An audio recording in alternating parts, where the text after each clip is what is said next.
Hello students, this is Sriram info all India government jobs అండి. మన ఛానల్లో పర్మనెంట్ గవర్నమెంట్ జాబ్స్ మాత్రమే పోస్ట్ చేయడం జరుగుతుందండి. కాంట్రాక్ట్ బేస్డ్ కానీ అవుట్సోర్సింగ్ జాబ్స్ అయితే మన ఛానల్లో ఉండవు. ఓన్లీ పర్మనెంట్ గవర్నమెంట్ జాబ్స్ మాత్రమే పోస్ట్ చేస్తాము.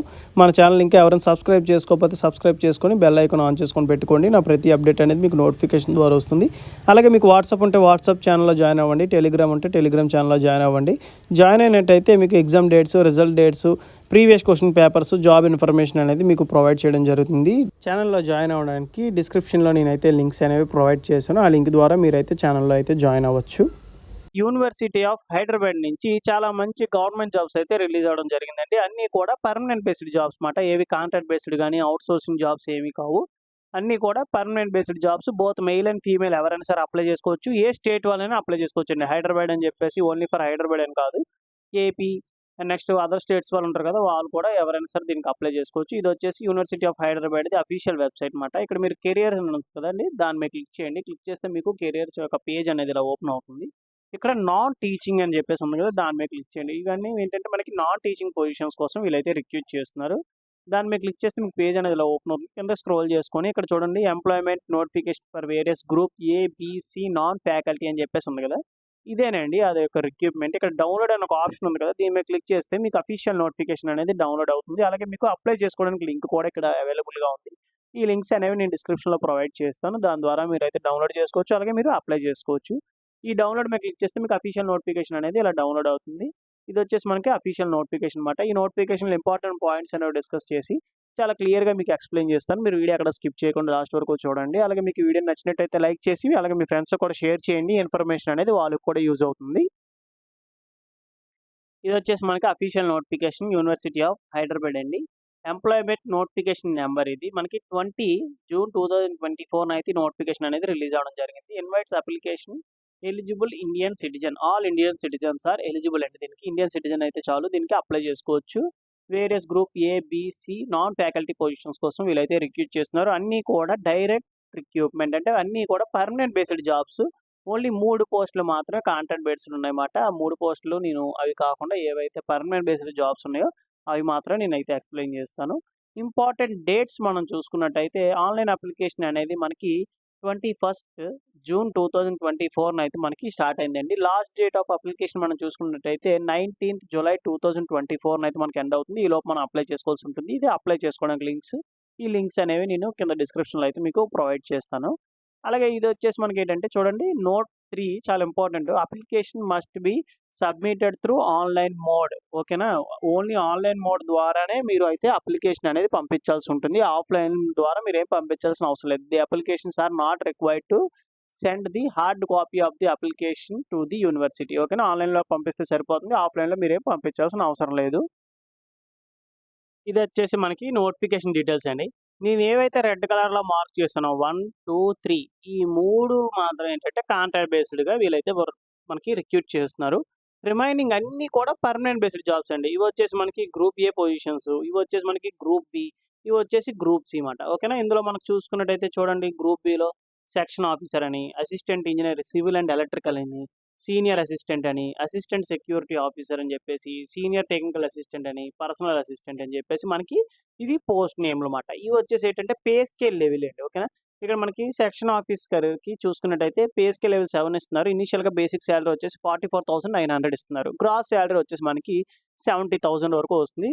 దానికి మనకి 3 పోస్టులు అయితే రిలీజ్ చేశారండి. ఏజ్ లిమిట్ వచ్చేసి మనకి 35 ఇయర్స్ ఉన్న వాళ్ళు ఎవరైనా సరే దీనికి అప్లై చేసుకోవచ్చు. ఏజ్ రిలాక్సేషన్ కూడా ఉంటుంది. ఫర్దర్గా నేను ఎక్స్ప్లెయిన్ చేస్తాను. మినిమం ఏజ్ లిమిట్ వచ్చేసి 18 ఇయర్స్ నుంచి 35 ఇయర్స్ ఉన్నవారు ఎవరైనా అప్లై చేసుకోవచ్చు. అలాగే రిమైనింగ్ పోస్టులు మనం చూసుకున్నట్టయితే సీనియర్ అసిస్టెంట్ నుంచి మనకి 10 నుంచి 13 వరకు చూసుకున్నట్టయితే పే స్కేల్ లెవెల్ 6 ఇస్తున్నారు. అంటే ఇనిషియల్గా బేసిక్ శాలరీ 35,400 ఇస్తున్నారు. గ్రాస్ శాలరీ వచ్చేసి మనకి 55,000 వరకు వస్తుంది. దీనికి మనకు 3 పోస్టులు రిలీజ్ చేశారు. ఏజ్ లిమిట్ కూడా సేమేనండి. అన్నీ కూడా 35 అయితే ఇవ్వడం జరిగింది గ్రూప్ బికి.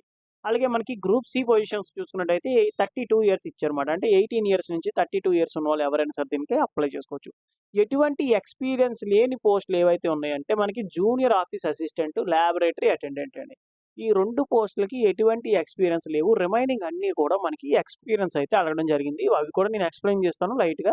ఇవి మనకేంటంటే ఫస్ట్ నేను ఎక్స్ప్లెయిన్ చేస్తాను. ఎక్స్పీరియన్స్ లేనివి ఏవైతే ఉన్నాయో అవి నేను ఫస్ట్ ఎక్స్ప్లెయిన్ చేస్తాను. గ్రూప్ సి పొజిషన్స్‌లో జూనియర్ ఆఫీస్ అసిస్టెంట్‌కి పే స్కేల్ లెవెల్ 2 ఇస్తున్నారు. 19,900 అనేది ఇనీషియల్‌గా బేసిక్ సాలరీ ఇస్తున్నారు. గ్రాస్ సాలరీ వచ్చేసి మనకి 35,000 వరకు వస్తుందండి. దీనికి 14 పోస్టులయితే రిలీజ్ చేశారు. ఎస్సీ వాళ్ళకి 2, ఎస్టీ వాళ్ళకి 2, ఓబీసీ వాళ్ళకి 3, ఈడబ్ల్యూఎస్ వాళ్ళకి 1, పీడబ్ల్యూబీడీ వాళ్ళకి 1, అలాగే ఓపెన్ కేటగిరీకి వచ్చేసి 5 పోస్టులయితే రిలీజ్ చేశారు.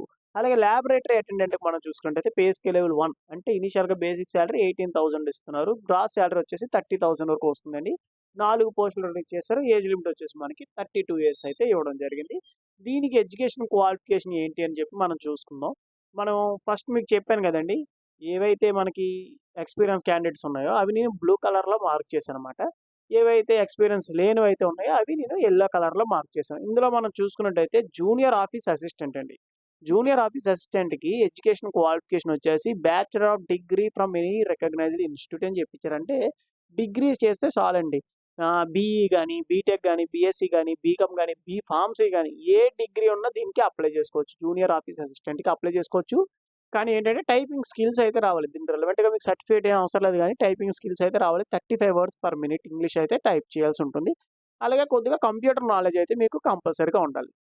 అండ్ నెక్స్ట్ వచ్చేసి మనకేంటంటే లాబొరేటరీ అటెండెంట్. దీనికి ఎడ్యుకేషన్ క్వాలిఫికేషన్ వచ్చేసి 10+2 సైన్స్ స్ట్రీమ్. ఎవరైతే ఇంటర్‌లో సైన్స్ స్ట్రీమ్ కామన్ సబ్జెక్ట్ ఉంటదో వాళ్ళు ఎవరైనా సరే దీనికి అప్లై చేసుకోవచ్చండి. ఓకేనా? స్టేట్ అయినా, సెంట్రల్ అయినా ఎక్కడ ఇంటర్ చేసినా సరే మీరు అప్లై చేసుకోవచ్చు. ఓన్లీ ఇంటరేనండి. 10+2 అంటే మీకు ఐటీఐ అయితే రాదు. ఓన్లీ ఇంటర్ స్టూడెంట్స్ మాత్రమే అప్లై చేసుకోవడానికి ఉంది. ఆర్ అని చెప్పి ఇచ్చారన్నమాట. ఆర్ అంటే లేదు ఇంటర్ చేయలేదనుకోండి 10థ్ పాస్.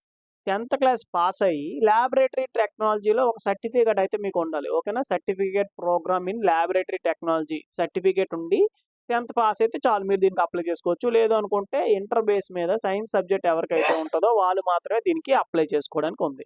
నెక్స్ట్ స్టెనోగ్రాఫర్ కూడా ఉందండి. దీనికి ఎటువంటి ఎక్స్‌పీరియన్స్ అయితే ఏమీ లేదు. Bachelor of degree in any discipline. A degree చేసిన వాళ్ళు ఎవరైనా సరే అప్లై చేసుకోవచ్చు. స్టెనోగ్రఫీ స్కిల్స్ ఉండాలి. అలాగే టైపింగ్ స్కిల్స్ ఉండాలి. అలాగే కంప్యూటర్ నాలెడ్జ్ అయితే కంపల్సరీగా మీకు ఉండాలండి. అండ్ నెక్స్ట్ వచ్చేసి మనకి ఫస్ట్ నుండి చేసుకొనొద్దాం. ఇప్పుడు ఇందులో మనకి సీనియర్ సిస్టమ్ అనాలిసిస్ట్ అండి. ఓకేనా? దీనికి ఎడ్యుకేషన్ క్వాలిఫికేషన్ వచ్చేసి BE, BTech in computer science engineering అంటే సీఎస్‌సి డిపార్ట్‌మెంట్ వాళ్ళు ఎవరైనా అప్లై చేసుకోవచ్చు. కానీ దీనికేంటంటే 9 ఇయర్స్ ఎక్స్‌పీరియన్స్ అయితే అడగడం జరిగింది. ఇవన్నీ ఎక్స్‌పీరియన్స్‌వేనండి. ఓకేనా? లేదు అనుకోండి ఈ ఎంఎస్‌సి అండ్ ఎంటెక్ ఎవరైతే కంప్యూటర్ సైన్స్ ఇంజినీరింగ్ చేసిన వాళ్ళుంటారో వాళ్ళు ఎవరైనా సరే అప్లై చేసుకోవచ్చు. బట్ దానికి కూడా 8 ఇయర్స్ ఎక్స్‌పీరియన్స్ అయితే అడగడం జరిగింది. అలాగే మనకి నెట్వర్కింగ్ ఇంజినీరింగ్ మనం చూసుకున్నట్టయితే BE, BTech in electronics and communication engineering అంటే ఈసీఈ డిపార్ట్‌మెంట్ వాళ్ళు అప్లై చేసుకోవచ్చు. అలాగే కంప్యూటర్ సైన్స్ సీఎస్‌సి డిపార్ట్‌మెంట్ వాళ్ళు కూడా దీనికి అప్లై చేసుకోవచ్చు. నెట్వర్కింగ్ ఇంజినీరింగ్‌కి దీనికి ఎక్స్‌పీరియన్స్ వచ్చేసి 5 ఇయర్స్ ఎక్స్‌పీరియన్స్ అయితే కంపల్సరీగా కావాలి. అది కూడా రిలవెంట్ ఫీల్డ్‌లోనే కావాలండి. నెక్స్ట్ వచ్చేసి section officer. A bachelor of degree in any discipline. A degree చేసిన వాళ్ళు ఎవరైనా సరే అప్లై చేసుకోవచ్చు. బట్ ఏంటంటే 3 ఇయర్స్ ఎక్స్‌పీరియన్స్ అయితే కంపల్సరీగా కావాలి. ఓకేనా? లోవర్ డివిజన్ క్లర్క్‌గా వర్క్ చేసినట్టు గాని ఏదైనా రిలవెంట్ ఫీల్డ్‌లో.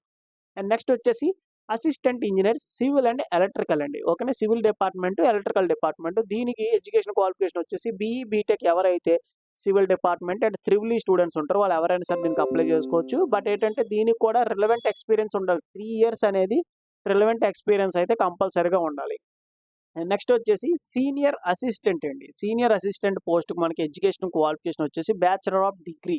ఓకేనా? డిగ్రీ ఉంటే మీరు అప్లై చేసుకోవచ్చు. బట్ దీనికి కూడా 3 ఇయర్స్ ఎక్స్‌పీరియన్స్ అయితే కంపల్సరీగా కావాలి. అన్నీ కూడా రిమైనింగ్ అన్నీ కూడా ఎక్స్‌పీరియన్స్ క్యాండిడేట్స్ అండి. మీకు ఈ ఎక్స్‌పీరియన్స్‌లో ఏదైనా పోస్ట్‌కి మీకేమైనా ఎడ్యుకేషన్ క్వాలిఫికేషన్ గాని, ఏజ్ లిమిట్ గాని మీకేమైనా డౌట్ ఏమైనా ఉంటే కింద కామెంట్ బాక్స్‌లో కామెంట్ చేయండి. మీకు ఖచ్చితంగా నేనైతే రిప్లై ఇస్తాను.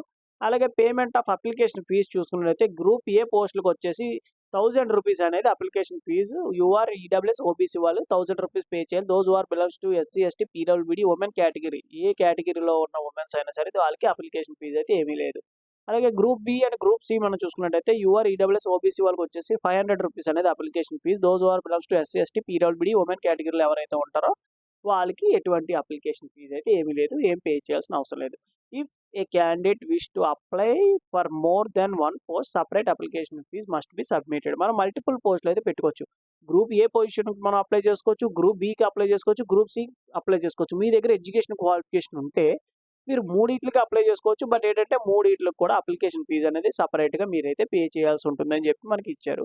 అండ్ నెక్స్ట్ ఇన్‌స్ట్రక్షన్స్ చూసుకున్నట్టయితే మనకి ఆన్‌లైన్ లింక్స్ అనేవి మీకు డిస్క్రిప్షన్‌లో ప్రొవైడ్ చేస్తాను. మీ ఈమెయిల్ ఐడీ ద్వారా ఫస్ట్ రిజిస్ట్రేషన్ అయితే కంప్లీట్ చేయాలి. తర్వాత రిజిస్ట్రేషన్ డీటెయిల్స్ అయితే వస్తాయి. జనరేట్ అవుతాయి. ఆ డీటెయిల్స్ యూజ్ చేసుకొని మీరు లాగిన్ అయ్యి మీ photo, signature and all documents, supported documents ఉంటాయి కదా! Education qualification, experience, caste certificate, పీడబ్ల్యూడీ సర్టిఫికేట్ ఇవన్నీ కూడా మీరైతే పీడీఎఫ్ రూపంలో వాళ్ళకైతే అప్‌లోడ్ చేయాల్సి ఉంటుంది. ఎవరైతే రిజర్వేషన్ క్లెయిమ్ చేస్తున్నారో వాళ్ళు వ్యాలిడ్ క్యాస్ట్ సర్టిఫికేట్ అనేది ప్రొవైడ్ చేయాలండి. ఏజ్ రిలాక్సేషన్ చూసుకున్నట్టయితే ఎస్సీ, ఎస్టీ క్యాండిడేట్స్‌కి వచ్చేసి 5 ఇయర్స్, ఓబీసీ వాళ్ళకొచ్చేసి 3 ఇయర్స్, పీడబ్ల్యూడీ క్యాండిడేట్స్‌కి వచ్చేసి 10 ఇయర్స్ అనేది age relaxation. Next general instructions చూసుకున్నట్టయితే once the online application is submitted there is no provision for editing application. ఒక్కసారి మీరు అప్లికేషన్ అనేది పంపిస్తే దీంట్లో ఎడిటింగ్ ఆప్షన్ అనేది ఏమీ లేదండి. ఓకేనా? ఒక్కసారి మీరు అప్లై చేస్తున్నప్పుడే చాలా జాగ్రత్తగా మీరైతే అప్లై చేయాల్సి ఉంటుంది. Only one online application is allowed to submit. ఇదేంటంటే మల్టిపుల్ అప్లికేషన్స్ పెట్టొచ్చు. బట్ డిఫరెంట్ రిజిస్ట్రేషన్ నంబర్స్‌తోని ఒకే పోస్ట్‌కి అప్లై చేస్తుంటారు. అంటే ఇప్పుడు 2 రిజిస్ట్రేషన్ నంబర్స్ ఉంటాయి వాళ్ళకి. ఒక పోస్ట్‌కి మీరు 2 సార్లు అప్లై చేస్తారన్నమాట. టైమ్ గ్యాప్ తీసుకొని అంటే సేమ్ క్వెషన్ పేపర్ తెలుస్తది కదా! నెక్స్ట్ ఇంకో పోస్ట్ మీద అప్లై చేసినప్పుడు మనకి ఆ క్వెషన్ ప్యాటర్న్ తెలిసి దాని ప్రకారం ప్రిపేర్ చేద్దాం అని చెప్పేసి కానీ డీటెయిల్స్ అనేవి మ్యాచ్ అవుతాయి. మీ 2 అప్లికేషన్స్ కూడా రిజెక్ట్ అయ్యే ఛాన్స్ ఉంటది. అందుకే మీరు ఒక రిజిస్ట్రేషన్ నంబర్‌తోనే మల్టిపుల్ అప్లికేషన్స్ అనేవి పెట్టొచ్చు. కానీ డిఫరెంట్ రిజిస్ట్రేషన్ నంబర్‌తో ఒకే పోస్ట్‌కి మీరు అప్లై చేయడానికి లేదు. And communication written test, skill test, interview అనేది మీరు ఇచ్చిన ఈమెయిల్ ఐడీకే మీరైతే వాళ్ళు పంపిస్తారండి. ఓకేనా? మీ అడ్మిట్ కార్డ్ గాని, కాల్ లెటర్స్ గాని, ఇంటర్వ్యూ డేట్స్ గాని ఏదైనా సరే మీరిచ్చిన ఈమెయిల్ ఐడీకే వాళ్ళైతే పంపించడం జరుగుతుంది. డిస్క్రిప్షన్ ఇచ్చిన లింక్ మీద క్లిక్ చేస్తే మీకు పేజ్ అనేది ఇలా ఓపెన్ అవుతుందండి. మీ దగ్గర ఆల్రెడీ డీటెయిల్స్ ఉన్నట్టయితే login details, registration email ID, password, capture enter చేసి లాగిన్ మీద క్లిక్ చేసినట్టయితే మీకు అప్లికేషన్ ప్రాసెస్ అనేది స్టార్ట్ చేయొచ్చు. లేదు న్యూగా మీరు రిజిస్ట్రేషన్ అయినట్టయితే ఇక్కడ చూడండి do not have an account sign up అని ఉంది కదా! దాని మీద క్లిక్ చేసినట్టయితే మీకు ఇలా వస్తుంది. మీ email ID confirm email ID same email ID అనేది ఎంటర్ చేయండి. పాస్వర్డ్ 2 సార్లు అయితే మీరు అయితే ఎంటర్ చేయండి. కొత్త పాస్వర్డ్ అయితే మీరు క్రియేట్ చేసుకోవాలి. నెక్స్ట్ మొబైల్ నంబర్ ఎంటర్ చేసి క్యాప్చర్ ఎంటర్ చేసి సైన్ అప్ మీద క్లిక్ చేసినట్టయితే మీ ఈమెయిల్ ఐడీకి వీళ్ళొక రీవెరిఫై ఈమెయిల్ ఐడీ అయితే పంపిస్తారన్నమాట. మెయిల్ పంపిస్తారు. ఆ మెయిల్ మీద మీరు క్లిక్ చేసి ఈ మెయిల్ ఐడీ నాదే. నేనే రిజిస్ట్రేషన్ అవుతున్నానని చెప్పి మీరైతే వెరిఫై అయితే చేసుకోవాల్సి ఉంటుంది. వెరిఫై అయిన తర్వాత మీకేంటంటే లాగిన్ డీటెయిల్స్ అనేవి జనరేట్ అవుతాయన్నమాట. జనరేట్ అవ్వడం అంటే మీరిచ్చిన మెయిల్ ఐడీయే లాగిన్ ఐడీ. పాస్వర్డ్ మీరు ఏదైతే క్రియేట్ చేసుకున్నారో అదే పాస్వర్డ్ అండి. దాని ద్వారా మీరు లాగిన్ చేసుకొని అప్లికేషన్ ప్రాసెస్ అయితే మీరు స్టార్ట్ చేయొచ్చు. ఇదేనండి నోటిఫికేషన్ అండ్ అప్లికేషన్ ప్రాసెస్‌లో ఇంపార్టెంట్ పాయింట్స్ అయితే ఇవే. మీకు ఇందులో ఇంకేమైనా డౌట్స్ ఏమైనా ఉంటే కింద కామెంట్ బాక్స్‌లో కామెంట్ చేయండి. మీకు ఖచ్చితంగా నేనైతే రిప్లై ఇస్తాను. థాంక్ యూ సో మచ్ అండి for watching video. Keep supporting me.